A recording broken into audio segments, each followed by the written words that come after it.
আলী বলছেন ভাই রে যা বলেছো আর ভুল করেও বলিও না। বললো কেন?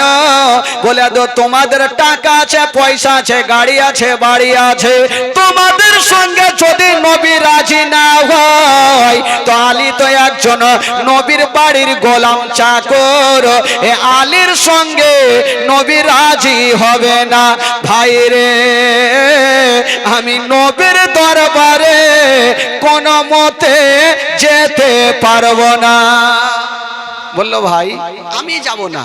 ইনারা দুইজন বারবার করে বলছেন আলী আমাদের মন বলে, দিল বলে নবী হয়তো তোমার সঙ্গে রাজি হতে পারে, কারণ নবীর বেটি ফাতেমার তো বিয়ে তো কাউরির সাথে দিবে, কিন্তু আলী আমার নবী তোমাকে বেশি ভালোবাসে, একটু যাও না ভাই। ইনারা দুইজন আলীর হাতখানা ছাড়ে না, আর আলী বলছেন ভাই রে আমি বিয়ের প্রস্তাব নিয়ে যাব না। ইনারা দুইজন বলছেন আলী আমাদের মন বলে, দিল বলে তুমি বিয়ের প্রস্তাব নিয়ে যাও, নবী রাজি হয়ে যাবে। আলী যাবে না, আর ইনারা দুইজন আলীর হাতখানা বাবা ছাড়ে না। ইনারা দুইজন জিদ ছাড়ছে, তোমাকে যাইতেই হবে।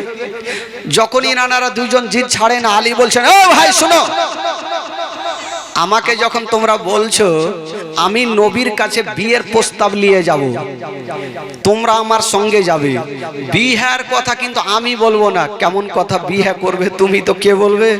বলে বিয়ের কথা তোমরাকে বলতে হবে।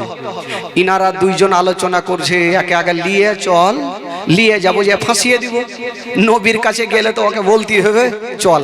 ইনারা দুইজন বলছে আলী চিন্তা নেই, চলো, তোমাকে বলতে হবে না, বিয়ের কথা আমরাই বলবো। বলবে তো দেখো ফাইসালা করে যাচ্ছ বাড়ি থেকে, ওইখানে কিন্তু আহা উহু করবা না, বলবা তো? বলে হ্যাঁ বলবো, চলো। বাবা গইনারা তিনজন, শেরে খোদা আলী, উমারে ফারুক আর আবু বকর সিদ্দিক যাচ্ছেন আমার নবীর দরবারে। ও যুবকেরা, ওগো আমার মা বোনেরা, ইনারা তিনজন যুক্তি করে আমার নবীর দরবারে যাচ্ছেন বাবা।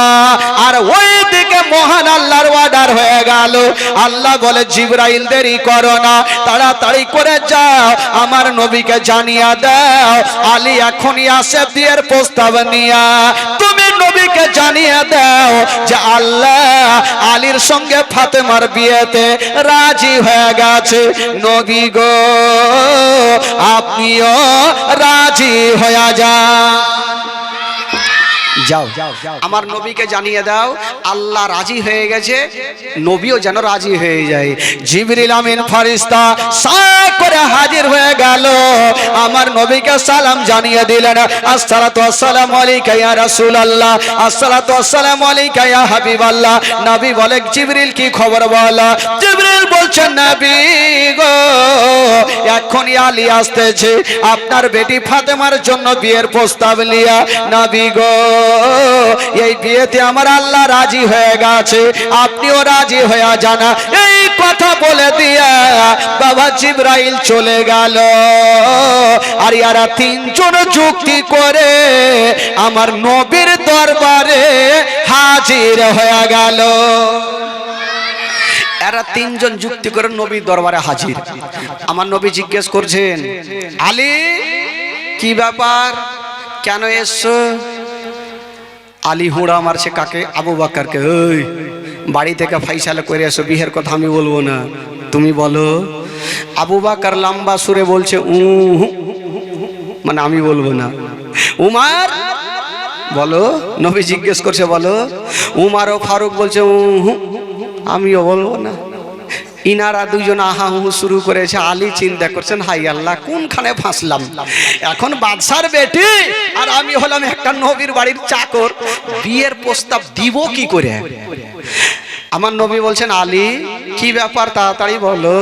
আলী বারবার করে আবু বকরকে বলছে, আবু বকর তাড়াতাড়ি বলো নবীকে। আবু বকর বলছে আমি বলবো না। উমর তুমি বলো। উমরও বলছে বলবো না। এরা দুইজন হামহু শুরু করেছে। আমার নবী বলছেন আলী আমি আবু বকরের কাছে শুনবো না, উমরের কাছে শুনবো না, আমি তোমার জবান থেকে শুনতে চাই, বলো তুমি কেন এসেছো? আমি কাউরি কাছে শুনবো না, তোমার কাছে শুনবো, তুমি কেন এসছো? আচ্ছা বলুন তো ভাই, আলী আমার নবীর দরবারে কেন এসছেন আমার নবী জানে কি জানে না? জোরে বলুন, জানে কি জানে না? আমার নবী সব জানে, কারণ জিবরিল আমিন ফারিস্তা আমার নবীকে জানিয়ে চলে গেছেন। আলীর জবান থেকে শুনবে তার জন্য বারবার জিজ্ঞেস করছেন, আলী তুমি বলো কেন এসছো? আলী বলছেন ইয়া রাসূলুল্লাহ ইয়া হাবিবাল্লাহ নবী গো, আমি আপনার কাছে আইসেছি। আরে এসো তো দেখতে পাচ্ছি, কেন বলো? আবার বলছেন ইয়া রাসূলুল্লাহ আমি আপনার কাছে আইসেছি, বুকটা ফুটে কিন্তু মুখটা ফুটে না। আমার নবী বলছেন আলী বারবার আইসি আইসি কি করতে এসো বলো? আবার বলছে আপনার কাছে এসেছি। বলতে পারে না, ভয় করছে যদি নবী নারাজ হয়ে যায় তবে বরবাদ হয়ে যাবে। বিয়ের কথা কেমন করে বলবো? আমার নবী বলছেন আলী রে তাড়াতাড়ি করে বলো। আলী চিন্তা করছেন, বাবা বলছেন ইয়া রাসূলুল্লাহ আমি আপনার কাছে এসেছি। বলল কেন? যেমনই বলতে যাবে আলী পিছনে ঘুরে দেখছে কোনো গুলখি আছে কিনা। গুলখি বুঝলেন? গুলখি এই যে বাড়ির গুলখি থাকে না, যদি নবীর আইগায় যাই তো গুলখি আছে কিনা ভাগতে তো হবে, রাখলে তো ভাগতে হবে। আলী দেখছে গুলখি তো মেলায় আছে, যদি নবীর আগে যায় তাহলে ভেঙে যাবো, আর রাজি যদি হয়ে যায় তাহলে থেকে যাবো। আলী বলছেন ইয়া রাসূলুল্লাহ বাবা গো। আলী নিঃশ্বাসটা চালিয়ে দিয়ে বলছেন নবী গো আমি আপনার কাছে এসেছি আপনার বেটি ফাতেমার বিয়ের প্রস্তাব লিয়া। যেমনই কথা বলতে নাই আমার নবীর জবান থেকে বেরিয়ে গেল আলহামদুলিল্লাহ রাব্বিল আলামিন। আমার নবী বলছেন আলী রে আমি এই বিয়েতে রাজি হয়ে গেলাম।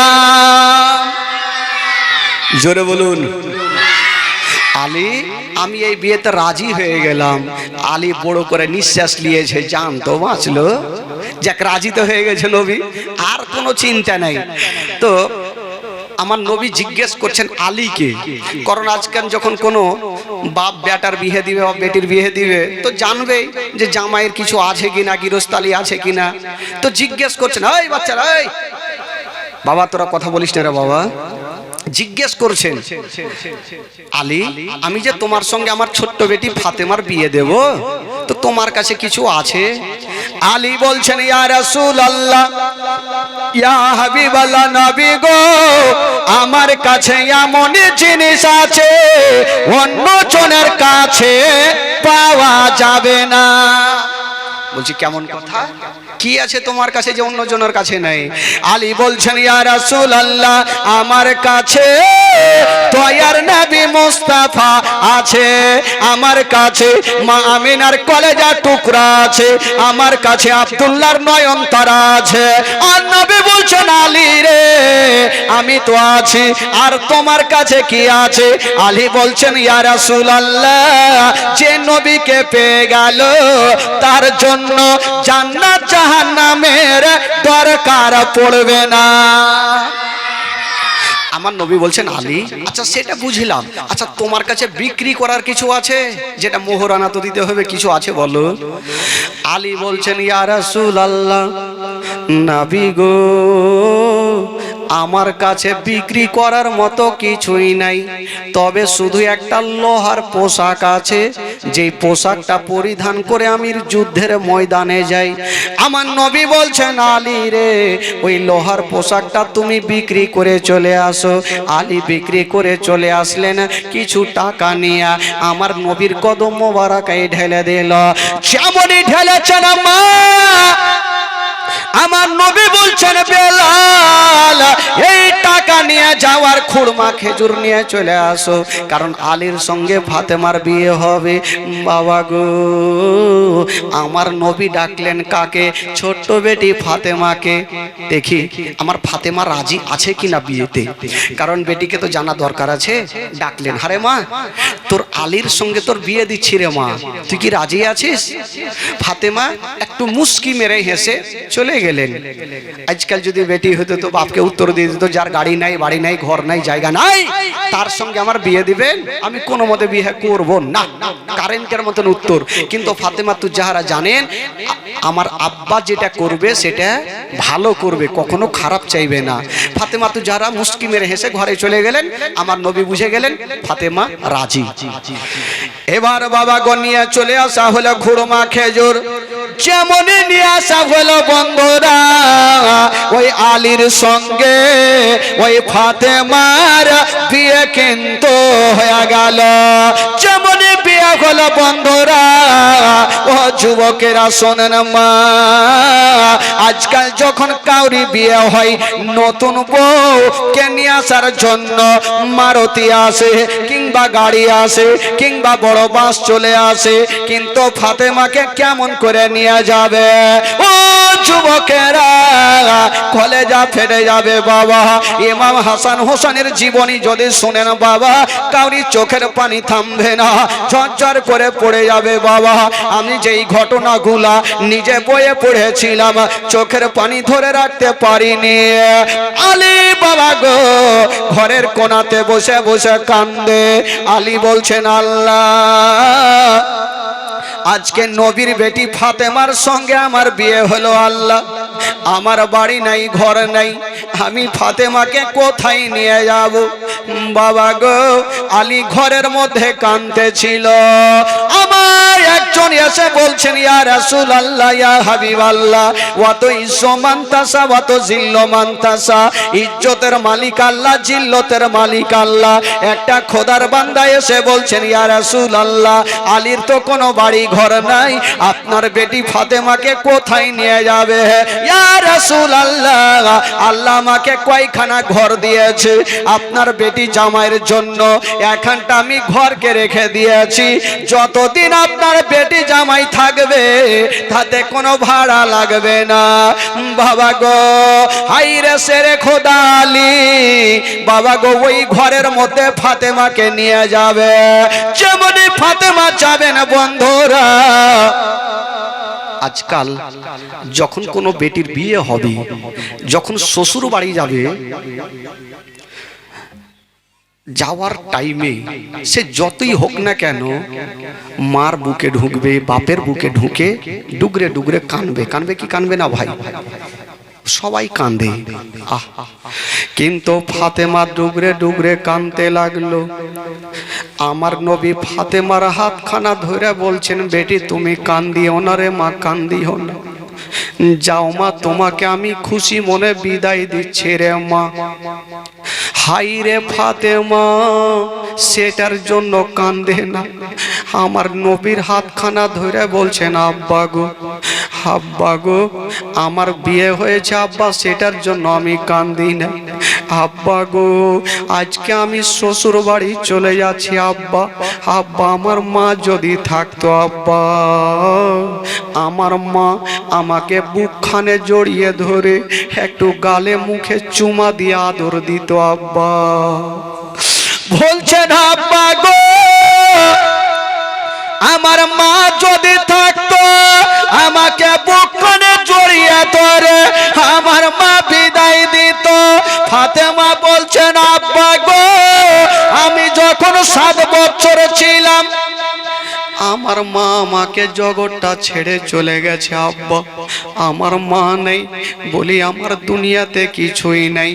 যুবকেরা রে, পৃথিবীতে সব খুঁজে পাবেন কিন্তু মার মতো একটা মা খুঁজে পাবেন না।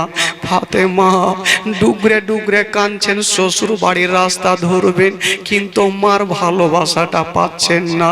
বলছেন আব্বা গো, আব্বা আজকে যদি আমার মা থাকতো আব্বা, তবে আমাকে বুকখানে নিয়ে একটু সান্ত্বনা দিত আর বলতো বেটি রে আমি যাব সকাল বেলাতে বা বিকাল বেলাতে তোমার বাড়িতে যাব।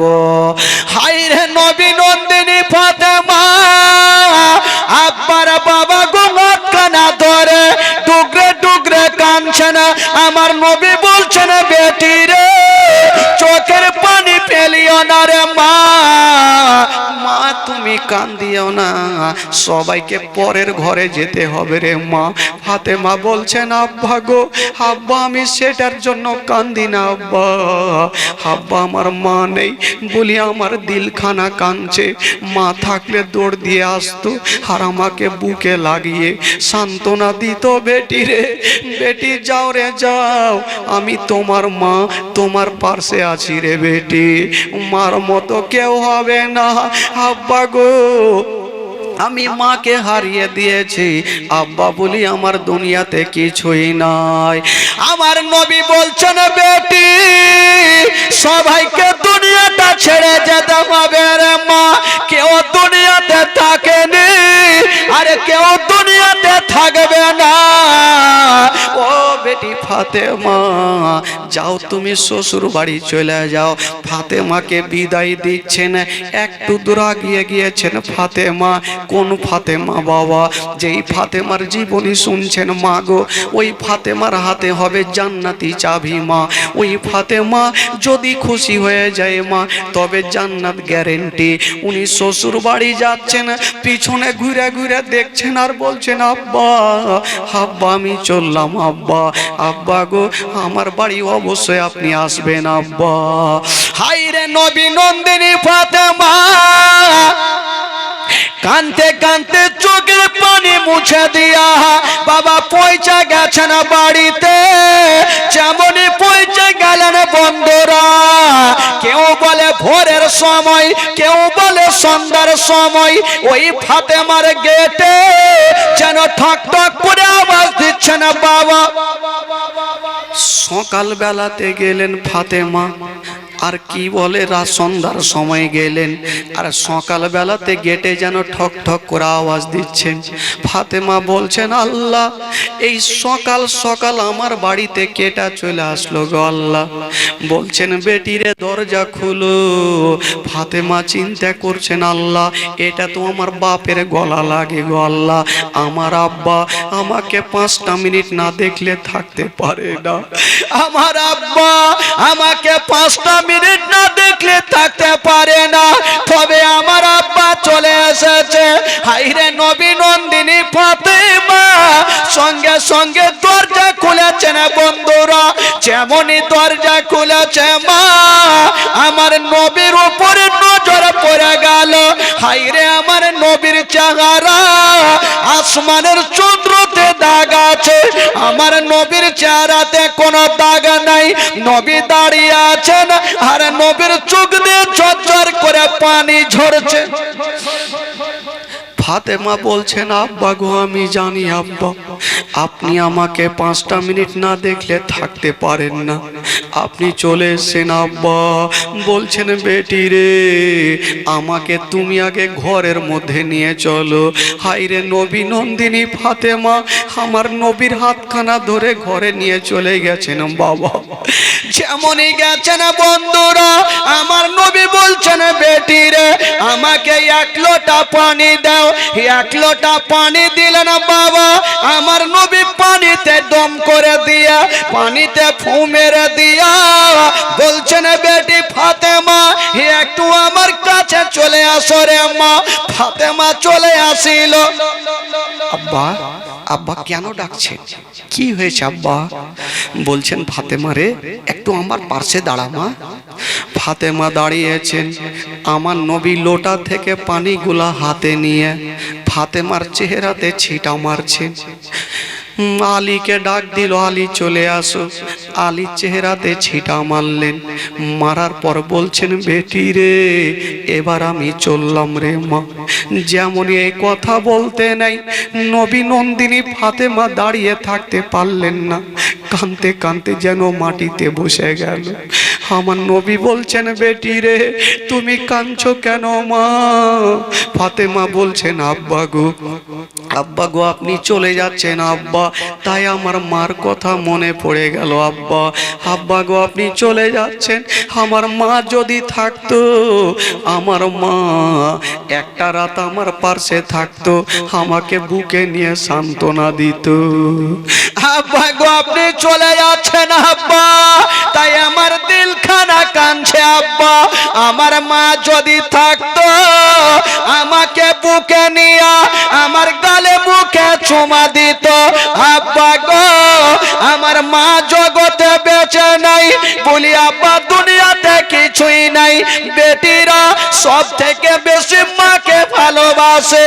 হাই রে বেটি, কেউ যদি শুনতে পাই যে আমার মা ইন্তিকাল করেছে, ওই বেটি নিজের জীবনের পারোয়া করে না। মায়ের একটু মুখটা দেখার জন্য বেটি দৌড় দিয়ে চলে আসে। কিন্তু নবী নন্দিনী ফাতেমা 7 বছর বয়সে নিজের মাকে হারিয়ে দিয়েছেন বাবা, মায়ের ভালোবাসা পাইনি। বলছেন, আব্বা গো আমার মা জগতে নেই বলি আব্বা আমার দুনিয়াতে কিছুই নেই। আমার নবী বলছেন, বেটি রে আর তুমি কান্দিও না রে মা, কান্দিও না, সবাইকে দুনিয়াটা ছেড়ে চলে যেতে হবে রে মা। ফাতেমা যখন কান্না থামে না, আমার নবী বলছেন, বেটি রে আজকে তোমার গরিবের সঙ্গে বিয়ে দিয়েছি মা, তার জন্য কি তুমি কাঁদছো?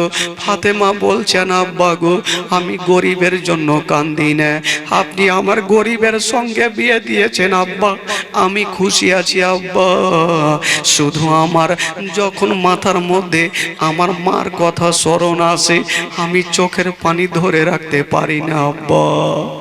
যখন ফাতেমার চোখের পানি থামে না মা, হায়রে আমার নবী মুস্তাফা ফাতেমার হাতখানা ধরে সেদিন একটা কথা বলেছিলেন, যেমনই কথা বলেছিলেন বন্ধুরা, হায়রে নবী নন্দিনী ফাতেমা সঙ্গে সঙ্গে কান্না বন্ধ হয়েছিল। কি কথা বলেছিল? যখন ফাতেমার কান্না থামে না, আমার নবী ফাতেমার হাত ধরে বলছেন, বেটি, বেটি রে তুমি তো 7 বছর বয়সে তোমার মাকে হারিয়েছো, কিন্তু আমার কথা কি তুমি জানো? আমি তোমার গর্ভে থাকতে নিজের আব্বাকে হারিয়েছি। 7 বছর বয়স না, আমি 6 বছর বয়সে নিজের মাকে হারিয়েছি, আমি মার ভালোবাসাটা পাইনি। এই কথা যেমনই বলতে নাই, হায়রে নবী পাক মার কথা যেন স্মরণ হয়ে গেল। আমার নবী ডুগরে ডুগরে কান্দে। যেই নবী না হলে আসমান জমিন সৃষ্টি হতো না, যেই নবী না হলে পাহাড় পর্বত সৃষ্টি হতো না। আজকে নবী আমার ডুগরে ডুগরে কাঁদতে লাগলো। ফাতেমা বলছেন, আব্বা গো, আব্বা গো আপনি কাঁদবেন না। হায়রে নবী নন্দিনী ফাতেমা নিজের নাতখানা দিয়া মা বাপের চোখের পানি পরিষ্কার করছেন। আব্বা, আব্বা গো, আব্বা আপনি কাঁদবেন না আব্বা, আপনি হচ্ছেন দোজাহানের বাদশা, আপনার চোখের পানি আমি দেখতে পারবো না আব্বা। আব্বা আমি কথা দিলাম আর আপনার সামনে আমি কাঁদবো না আব্বা, আমি মার কথার কোনোদিন বলবো না আব্বা। হায়রে ছোট্ট বেটি ফাতেমা ডুকরে ডুকরে বাপের হাত ধরে কাঁদছেন আর আব্বার চোখের পানিখানা মুছে দিচ্ছেন। বাবা, আমার নবী 6 বছর বয়সে মাকে হারিয়েছেন, এই কথাটা যখন স্মরণ হয়ে গেল, আমার নবী আর চোখের পানি ধরে রাখতে পারে। ফাতেমা বলছেন, আব্বা আপনি কাঁদবেন না, আব্বা আপনি আমার গরিবের সঙ্গে বিয়ে দিয়েছেন, আব্বা আমার কোনো দুঃখ নেই। তবে আব্বা গো, আব্বা আপনি যান, আপনি যদি বাড়ি যাইতে চাইছেন যান, আপনি চোখের পানি ফেলাবেন না। ফাতেমা তু যারা নিজের হাত দিয়ে বাপের চোখের পানি পরিষ্কার করছে। আর হাত ধরে বলছেন আব্বা গো, আব্বা গো, একটা আপনাকে কথা বলবো আব্বা। বলছেন বেটি রে, কি কথা বলবে বলো? বলছেন আব্বা গো, আপনি তো 6 বছর বয়সে মাকে হারিয়েছেন, আমি যে 7 বছর বয়সে মাকে হারিয়েছি। তবে আব্বা গো, আজকে একটা কথা মনে পড়ছে আব্বা, আমার মা নাই, তবে আমার এতটা কষ্ট হয়, কিন্তু আপনি যে আব্বা আম্মাকে দুটাকে হারিয়েছিলেন, আপনি কতটা কষ্ট করেছিলেন বাবা গো। যার মা বাবা জগতে বেঁচে নেই, তার দুনিয়াটা অন্ধকার, তার দুনিয়াতে কোনো সুখ শান্তি থাকে না। বেরাদার বন্ধুরা, ও গো আমার মা বোনেরা শুনেন, মা ফাতেমা মা মা বলে কান্দে, আর আমার নবী বলছেন বেটি রে, আর মা মা বলে কান্দিও না, মা মা বলে কান্দিও না, মা মা বলো না, মা গো মা বলো না, মা মা বলো না, মা গো মা বলো না। মায়ের সেবা না করিলে, মায়ের সেবা না করিলে জন্নত মিলবে না, মা মা বলো না, মা গো মা বলো না, মা মা বলো না, মা গো মা বলো না। ফাতেমা বলছেন, ও গো আম্মা কোথায় গেলে আমারে ছাড়িয়া, ও গো আম্মা প্রাণে একাই আমার ভালো লাগবে না, ও গো আম্মা কোথায় গেলে আমারে ছাড়িয়া, ও গো আম্মা প্রাণে একাই আমার ভালো লাগবে না, ও গো আম্মা যেও না ছেড়ে, ও গো আম্মা যেও না ছেড়ে আমায় চলিয়া, মা মা বলো না, মা গো মা বলো না, মা মা বলো না, মা গো মা বলো না। মায়ের সেবা না করিলে, মায়ের সেবা না করিলে जन्नत मिलबे ना मा मा बोलो ना मा गो मा बोलो ना मा मा बोलो ना मा गो मा बोलो ना। ফাতেমা বলছেন আব্বা গো, আব্বা গো আমি আর কাঁদবো না আব্বা। আমার নবী মুস্তাফা বেটি ফাতেমাকে সান্ত্বনা দিয়ে বলছেন আম্মা এবার আমাকে বিদায় দাও রে মা, এবার আমি বাড়ি যাই। তবে আমার নবী বলেছিলেন ফাতেমা রে আমি আলীর সঙ্গে তোমার বিয়ে দিলাম, একটা কথা মনে রাখিও মা আমার আলীকে কোনদিন তুমি কষ্ট দিও না, স্বামীর পারমিশন ছাড়া মা তুমি কোনো কাজ করিও না, এমন কোনো কাজ করিও না মা যে আলী তোমার কাজে অসন্তুষ্ট হয়ে যায়। ওরে বেটি ফাতেমা তুমি স্বামীকে ধিক্কার দিয়ে কথা বলিও না মা, তুমি একটা কথাই মাথায় রাখিও স্বামী যদি না খুশ হয়ে যায় মা জান্নাত হবে না রে মা। ও বেটি ফাতেমা একটা কথাই মাথায় রাখিও মা, আমি তোমার সঙ্গে আলীর বিয়ে দিয়েছি রে মা, আলী গরিব হতে পারে কিন্তু আলীর সঙ্গে কাউরি তুলনা করা যাবে না। আলী এমনই একজন ব্যক্তি আছে রে মা, ওই আলীর সঙ্গে তোমার বিয়ে দিলাম। বেরাদার বন্ধুরা বেটিকে সান্ত্বনা দিয়া আমার নবী রেখে দিলেন বাবা, আর সেইখান থেকে আমার নবী বেরিয়ে গেলেন। বেরাদার বন্ধুরা আমার নবী পৌঁছে গেলেন বাড়িতে। যেমন যাওয়া মা গো ওই ফাতেমার সঙ্গে আলীর ঘর সংসার হইল, যেমনই ঘর সংসার হইল মা ওই আলীর গর্ভে কি বলে আলীর যখন মা ফাতেমার সঙ্গে ঘর সংসার হইল, ওই মা ফাতেমার গর্ভে থেকে বাবা গো 3টা হলো বেটা আর 3টা হলো বেটি। টোটাল কয়টা হইলো? 3টা হলো বেটা আর 3টা হলো বেটি, টোটাল হলো 6টা। তবে বাচ্চা কালে বেটিগুলার নাম কি? বেটিগুলার যে নাম হইলো জাইনাব, উম্মে কুলসুম, রোকাইয়া। আর বেটাগুলার নাম হইলো ইমাম হাসান, ইমাম হুসাইন আর ইমামে মহসিন। টোটাল হলো 6টা। তবে বন্ধুগণ বাবা বাচ্চা কালে ইমামে মহসিন, বেটাদের মধ্যে ইমামে মহসিন আর বেটিদের মধ্যে রোকাইয়া, ইনারা 2 জন ইন্তিকাল করেছেন। সকলে পড়ুন ইন্না লিল্লাহি ওয়া ইন্না ইলাইহি রাজিউন। উনারা 2 জন ইন্তিকাল করলেন। 6 জন থেকে 2 জন বাদ হলো, থাকলো কয়টা? কয়টা থাকলো? 4 জন। এদিকে জাইনাব, উম্মে কুলসুম আর বেটাদের মধ্যে ইমাম হাসান, ইমাম হুসাইন। এই যে 4 জনকে নিয়ে জীবনীটা শুরু হইল বেরাদার। এখান থেকে হচ্ছে জীবনী স্টেট। তবে বন্ধুগণ বাবাজি ইমাম হাসান হুসাইন বড় হতে লাগলো। এবার শুনেন জীবনী কাকে বলে। ইমাম হাসান হুসাইন বড় হতে লাগলো, দিন যায় সময় কাটে, কিন্তু আমার নবী দোনো নাতিকে এত ভালোবাসতেন, এত ভালোবাসতেন, কোনোদিন কষ্ট পর্যন্ত দিতেন না। নানা নাতিতে তো ভালোবাসা থাকে, সবারই থাকে না ভাই? সবারই থাকে। আবার মারপিটও হয়, কখনো হাসি মজাকও হয়। নানা নাতিতে জমতে থাকে। কারণ নানা নাতি একবার জালসা শুনতে গেছে, জানেন? নানা নাতি চলে গেছে জালসা শুনতে রাত জেগে। মাওলানা সাহেব বলছে যে জালসা শুনছো শুনো, জীবনে ঘুটনির ওপর থেকে লুঙ্গি যেন না উঠে। নানা নাতি শুনেছে খুব সুন্দর করে। এবার শোনার পর আমল করেছে। এবার বাড়ি যাইছে, যেতে যেতে একটা নদী পার হবে।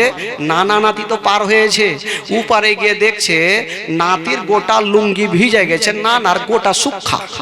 তো নানা জিজ্ঞেস করছেন, এই নাতি তোমার লুঙ্গি কেন ভিজলো? বলে নানা মাওলানা সাহেব বলেছিল ঘুটনির ওপর থেকে লুঙ্গি না উঠে, পানি বেড়ে গেছে তাই লুঙ্গি ভিজে গেছে। তো নাতি জিজ্ঞেস করছে, নানা তোমার শুক্ষা কেন? বলে ধুর পাগলা, যেমন যেমন পানি বেড়েছে লুঙ্গি তেমন তেমন মাথায় তুলেছে। এই তো হইল অবস্থা। পানি বাড়বে তো লুঙ্গি কেন নিচে রাখবো? কোমর থেকে মাথায় তুললেছি। বলে না না মাওলানার কথা কি আপনার স্মরণে? বলে ধুর পাগলা, জালসা শুনে শুনে চুল দাড়ি পাইকে গেল, যেখানে শুনবো ওইটা লুঙ্গি ঝেড়ে চলে আসবো বাড়ি। এই তো অবস্থা হলো ভাই।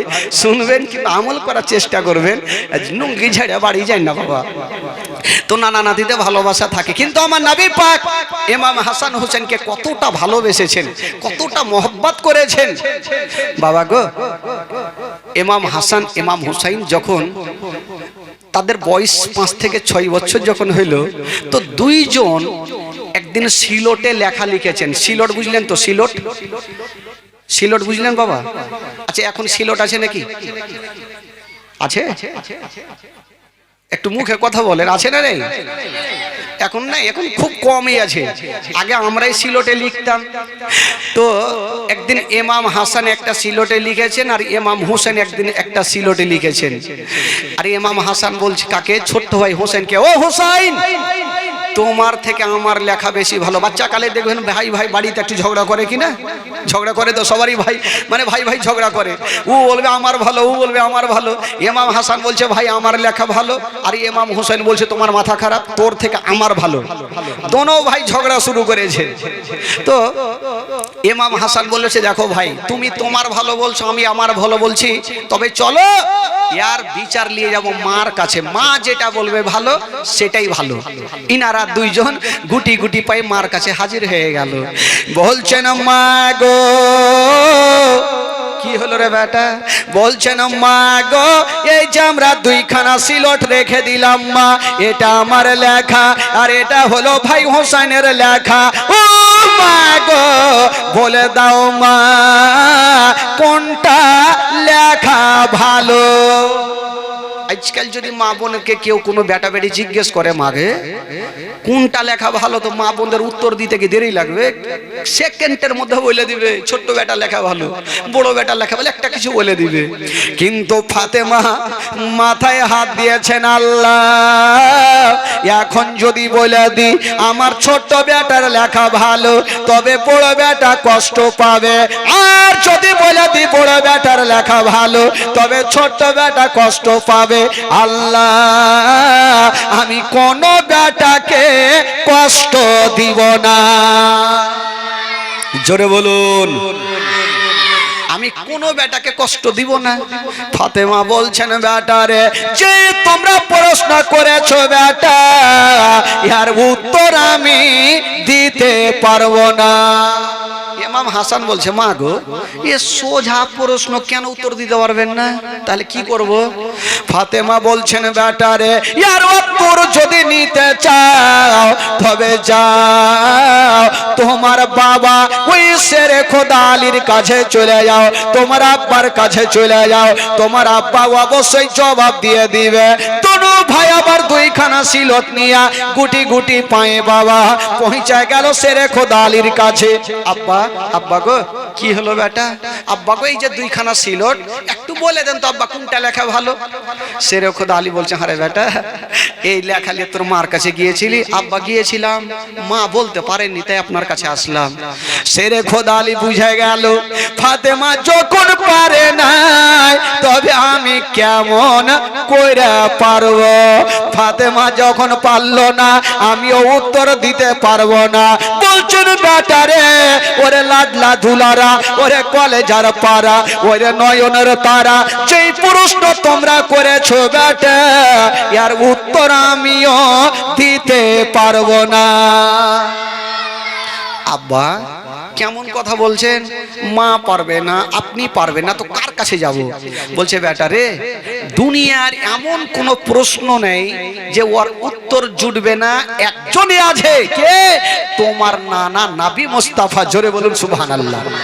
তোমার নানার কাছে চলে যাও, প্রশ্নের উত্তর তোমরা পেয়ে যাবে। দোনো নাতি আর দেরি করলে না, দৌড়াতে দৌড়াতে নানার কাছে হাজির, সিলট রেখে দিয়ে বলছে, নানা নানা গো একটু বলে দেন কার লেখা ভালো। এবার দেখেন বাবা এই প্রশ্নের উত্তর আমার নবী দিতে পারবে কি পারবে না? একটু জোরে বলুন। আমার নবীর কাছে এমন কোন প্রশ্ন নাই যে আমার নবীর কাছে উত্তর নাই।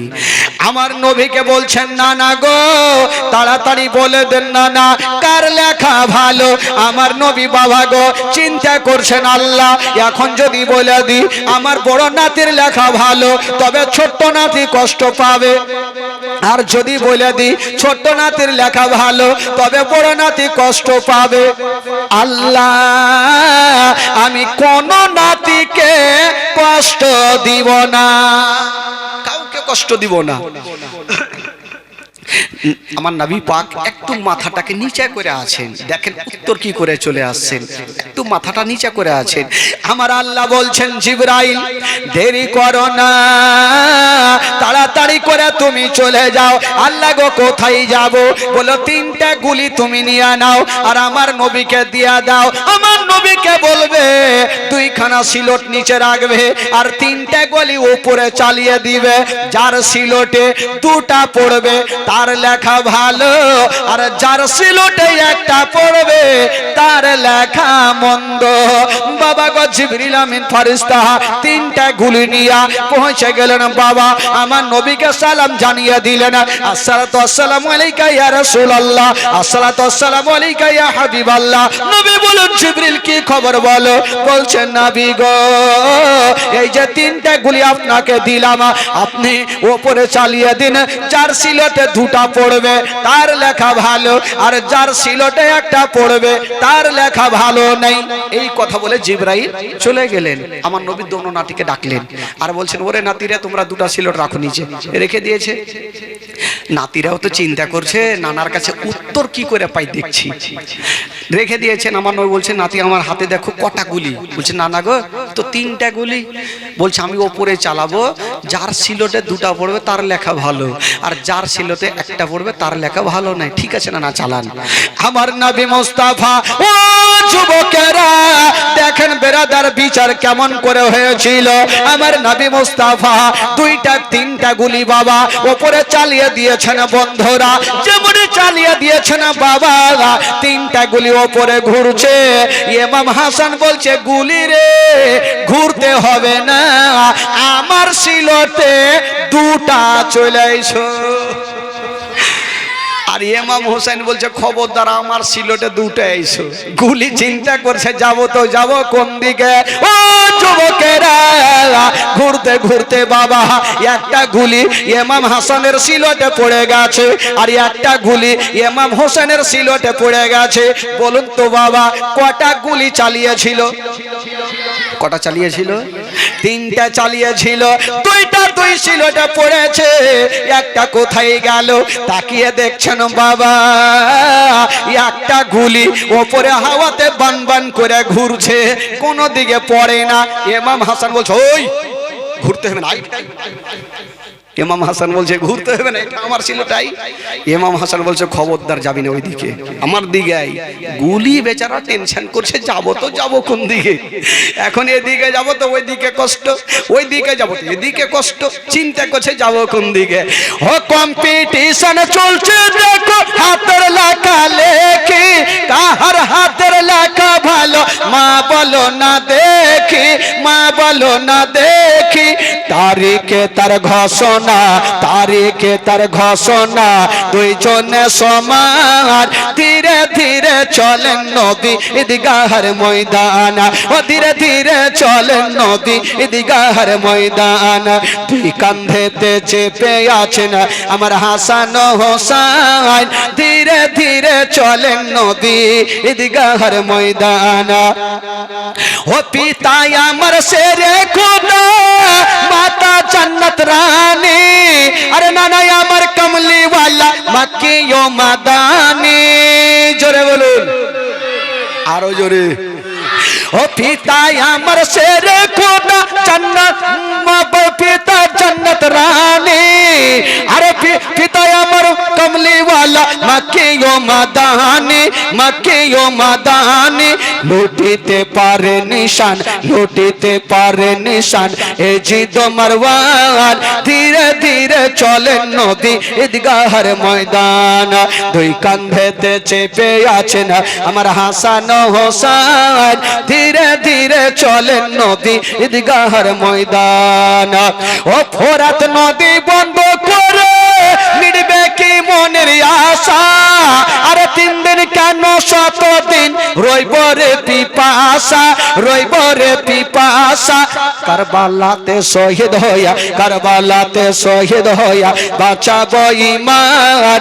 ধীরে ধীরে চলেন নবী ঈদগাহের ময়দান, ধীরে ধীরে চলেন নবী ঈদগাহের ময়দান। জোরে বলুন, আরো জোরে বলুন। একটা গুলি কি করছে ভাই? কোনটা ঘুরছে? ওপরে ঘুরছে। আর কয়টা পড়েছে? 2টা পড়েছে, আর একটা পুকুরে ঘুরছে, ওপরে ঘুরছে। ওই গলিকে ইমাম হাসান ইশারা করছে, চোখের ইশারা এদিকে। এর ইমাম হোসেন বলছে খবরদার আমার দিকে আই। গলি বাবা ওপরে ঘুরতে ছিল, কোন দিকে যাবে, কোথায় যাবে, কার মনে দুঃখ দিব, কার মনে কষ্ট দিব। ও যুবকেরা আমার আল্লাহ বলছেন জিবরাইল দেরি করো না, তাড়াতাড়ি করে চলে যাও। যেই গুলিটা ঘুরতেছে ওই গুলিকে 2 খণ্ড করে দাও, অর্ধেকটা ইমাম হাসানের সিলোটে দাও, আর অর্ধেকটা ইমাম হোসেনের সিলোটে দাও। জিবরিল আমিন ফেরেশতা সাঁ করে পৌঁছে গেল। যেই গুলিটা ঘুরতেছিল ওই গুলিটাকে 2 খণ্ড করে দিয়েছেন বাবা, যেমনই করেছেন বন্ধুরা। বাবা গো অর্ধেকটা পড়ে গেল ইমাম হাসানের সিলোটে, আর অর্ধেকটা পড়ে গেল ইমাম হোসেনের সিলোটে। আমার নবী বলছেন ওরে নাতিরা তোমরা দেখালাও 1.5 খানা করে তোমাদের সিলোটে। ওরে আমার নাতিরা শুনে নাও, শুনে নাও, তোমাদের 2 জনারই লেখা একই সমান। জোরে তোমাদের দুইজনারই লেখা একই সমান। দোনো নাতি খুশি হয়ে গেল, বিচার কত সুন্দর হইল। দোনো নাতি গুটি গুটি পায়ে বাড়ি পৌঁছে গেলেন। বাবা গো মার কাছে থাকতে লাগলো, দিন যাই সময় কাটে। তবে একটা কথা, ফাতেমাতু জাহারা আমার কি বলে শেরে খোদা আলীকে এত ভালোবেসেছেন, কোনোদিন স্বামীকে একটা বড় কথা পর্যন্ত বলতেন না, এত ভালোবাসতেন বাবা গো। বেরাদার বন্ধুগণ, আর আজকাল তো স্বামী স্ত্রীতে ঝগড়া ছুটে না, 24 ঘন্টা ঝগড়া, 24 ঘন্টা ঝগড়া। হ্যাঁ হয় না? আচ্ছা এখানে যতজন বসে আছেন যারা নিজের বিবিকে কখনো মারেননি, একটু হাত তুলে দেখান তো। কেউ তো তুলেন, তার মানে কেউ বাদ নেই, সবাই মাইরেছে। আর মারবে না তো কি করবে? কত রকম করে বাজার করে নিয়ে আসলেন, বিবি এক গ্লাস পানি দাও, লিয়া খাই এলাও। মার খাবে না তো কি করবে? দে আরো মার। এই তো অবস্থা ভাই। বেরাদার বন্ধুগণ, বাবাজি একবার মোহাব্বতে হাত তুলে বলুন তো সুবহানাল্লাহ। গোটা মাজমা হাত তুলে বলুন ইয়া রাসূলুল্লাহ। যারা নবীকে ভালোবাসে তারাই হাত তুলবে, পরিচয় দিয়ে বলুন ইয়া রাসূলুল্লাহ। মাশাআল্লাহ, সামনে তুলবেন, এইভাবে তুলিয়েন না, কারণ নাকে মুখে লাগবে, ভাঙিয়ে পড়বে। বেরাদার ইসলাম বন্ধুগণ, একটু চলুন তো মদিনা, চলুন একটু মদিনা থেকে ঘুরে আসি ভাই, দেখি আপনাদের মনটা তাজা আছে কিনা। একটু আমার সঙ্গে চলুন, গোটা মাজমা আমার সাথে পড়ুন। আমার ভালো লাগে না, আমি যাব মদিনা, আমার ভালো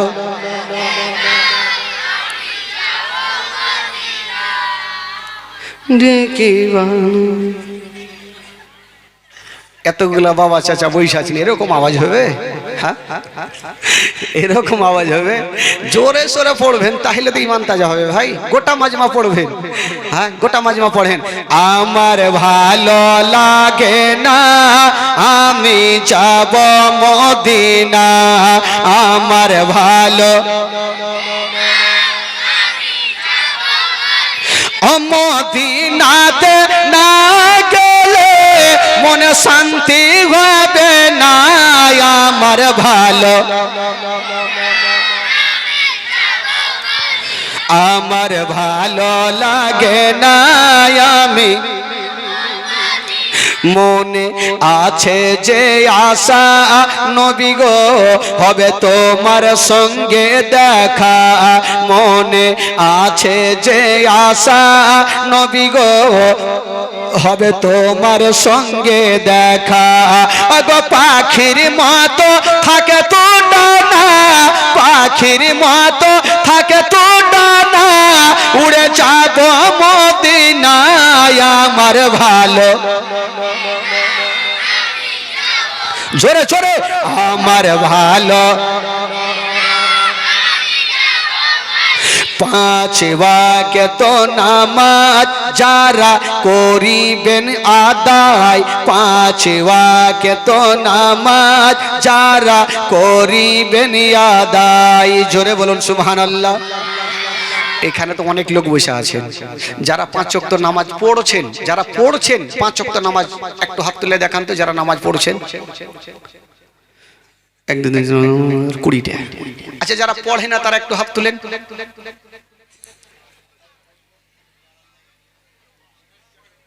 পড়ি না তো কি লজ্জা কিসের আছে? পড়ি না মানে পড়ি না, হাত তো তুলতে হবে। পড়বে তাইলে না জোর থাকবে। ট্রেনে যখন যাইবে টিকিট যদি না কাটে, ধরেন এমার্জেন্সি চড়েলে টিকিট নাই, কত ভয় লাগবে, বাপরে কোন দিক থেকে চড়ে নিবে, টিটি ধরে ফেলবে, ভয় কত লাগে। হ্যাঁ তো নামাজ পড়ছেন না তো ওই দুনিয়ার জন্য ভয় লাগে না? যে কবরে কি নিয়ে যাবেন, ওই দুনিয়াতে কি নিয়ে যাবেন, সেটা তো ভয় লাগে না? আর বইলে কি পারা যাবে ভাই? কত বলবে, একটা লোক জীবনে নামাজ পড়ে না, তো মাওলানা সাহেব ডেকে বলছে ওই এদিকে আসো, লোকটা চলে এসছে, কি হলো? বলে তুমি নামাজ পড়ো না কেন? বলে নামাজ পড়ে কি হবে? দেখেন বলছে নামাজ পড়ে কি হবে? বলে তুমি আজ থেকে 40 দিন নামাজ পড়ো, আমি তোমাকে 10,000 টাকা দিব। মাওলানা সাহেবের মনের ধারণা এই লোকটাকে টাকার লোভ যদি দিই তো লোকটা 40 দিন নামাজ পড়বে, আর 40 দিন যদি একটা কন্টিনিউ কেউ নামাজ পড়ে অভ্যাসটা লেগে যাবে। 40 দিন লোকটা নামাজ পড়েছে, বাপরে টাকা পাবো তো পড়বো না কেন? 40 দিন পড়ে মাওলানার কাছে হাজির, এই মাওলানা সাহেব টাকা দেন। মৌলানা সাহেব বলছে কিসের টাকা রে বাবা? বলছে আপনি ভুলে গেছেন, চায়ের দোকানে বলেছিলেন 40 দিন নামাজ পড়লে 10,000, আমি 40 দিন পুরিয়েছি, টাকা দেন। মৌলানা সাহেব বলছে দেখো ভাই, টাকার জন্য বলিনি, আমি এমনি বলেছিলাম যাতে তোমার অভ্যাসটা লেগে যায়। লোকটা বলছে মৌলানা সাহেব আমি জানতাম নামাজ পড়লে আপনি টাকা দেবেন না, ঠকবেন, জান আপনাকে মারাত্মক জিনিস ঠকেছি। ফের মৌলানা টেনশন করছে, কি ঠকলে রে ভাই, কি ঠকেছো? বলে মৌলানা সাহেব আমি জানতাম নামাজ পড়লে আপনি টাকা দেবেন না, ঠকবেন, এই জন্য 40 দিন যে নামাজ পড়েছি একদিনও উজু করিনি। আচ্ছা বলেন তো ভাই, বিনা উজু নামাজ হবে? একটু বলেন না, হবে? জীবনে হবে না। তো এই তো অবস্থা ভাই, নামাজ পড়বে তাইলে না হাত তুলবে? সুবহানাল্লাহ। 5 ওয়াক্ত নামাজ যারা করিবেন আদায়, 5 ওয়াক্ত নামাজ যারা করিবেন আদায়, ওই গো নামাজ না পড়িলে পরে নেকি মিলবে না, আমার ভালো লাগে না, আমি আরো জোরে, আমার ভালো তাফাজুল ইসলাম আজ জীবনী করে, তাফাজুল ইসলাম আজ জীবনী করে, এই জীবনী না শুনলে নেকি মিলবে না, আমার ভালো লাগে না, আমি জোরে জোরে, আমার ভালো, আমার ভালো লাগে না, আমি জোরে বলুন সুবহানাল্লাহ, আরো জোরে বলুন। ইমাম হাসান হোসেন মার কাছে আছেন, একটু বলছিলাম যে ফাতেমাতুজ জাহরা নিজের স্বামীকে কত ভালোবেসেছেন জানেন? একদিন শেরে খোদা আলী জিজ্ঞেস করছেন, কাকে জানেন? ফাতেমাকে। এ ফাতেমা বিবি রে, তোমার সঙ্গে আমার বিয়ে, আচ্ছা বলো তো তুমি আমাকে কতটা ভালোবাসো?